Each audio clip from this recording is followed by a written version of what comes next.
शिवरात्रि की कथा। बहुत पहले की बात है। देवता और दानव अमृत पाने की इच्छा से भगवान विष्णु के पास गए। भगवान विष्णु की प्रेरणा से देवता और दानव ने क्षीर सागर में मंथन करना शुरू किया। अब उन्होंने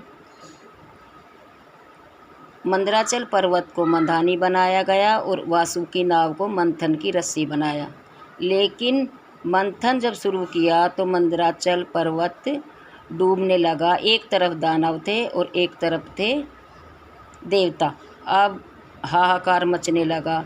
तब भगवान विष्णु ने कछुए का रूप धर के और मंदराचल पर्वत के नीचे बैठ गए। अब मंदराचल पर्वत भगवान विष्णु कछुए रूप पर रहा और मंथन शुरू हो गया। मंथन शुरू होते ही सबसे पहले उसमें विष निकला और विष इतना जहरीला था कि भयंकर था कि तीनों लोकों में देवता और दानव सब डर गए और विष चारों तरफ हवा में फैलकर हवा को दूषित करने लगे। ऋषि मुनि भी घबरा गए और फिर वे सहसा चुप होकर घबरा कर भगवान शिव के पास, देवों के देव महादेव के पास गए। तब महादेव ने चारों तरफ देखा, सारे में विष विष हो रहा है और देवता और दानव घबराए हुए थे। महादेव ने अपनी हाथ की हथेली पे उस विष को लिया और पी गए। भगवान महादेव तो दूसरों के दुखों को अपना दुख बना लेते हैं, इसीलिए वे देवों के देव हैं, महादेव हैं।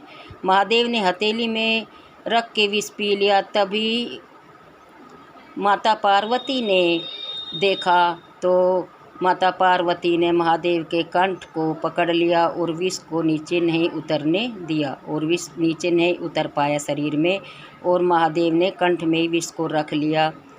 तभी महादेव के कंठ का रंग नीला हो गया और तभी से नीलकंठ नाम से महादेव को बुलाने लगे। 3 घोषणा इतनी तेज उस विष का प्रभाव था कि देवता अब उसके भगवान के शरीर में 3 तरह का उसका विष का असर हुआ। तभी देवताओं ने गंगा जल लेकर भगवान शिव के ऊपर जल चढ़ाना शुरू कर दिया, सिर पर जल डालना शुरू कर दिया। इसीलिए तभी से सावन के महीने में सभी मनुष्य श्रद्धा भगवान शिव के भगत भगवान शिव की शिवलिंग पर गंगा जल अर्पित करते हैं और तभी से ये भावना है और भक्त यही भावना करके जल चढ़ाते हैं कि भगवान जैसे आपकी जलन शांत हुई है ऐसे ही हम सब की जलन शांत करे, हमारी मनोकामना पूरी करे।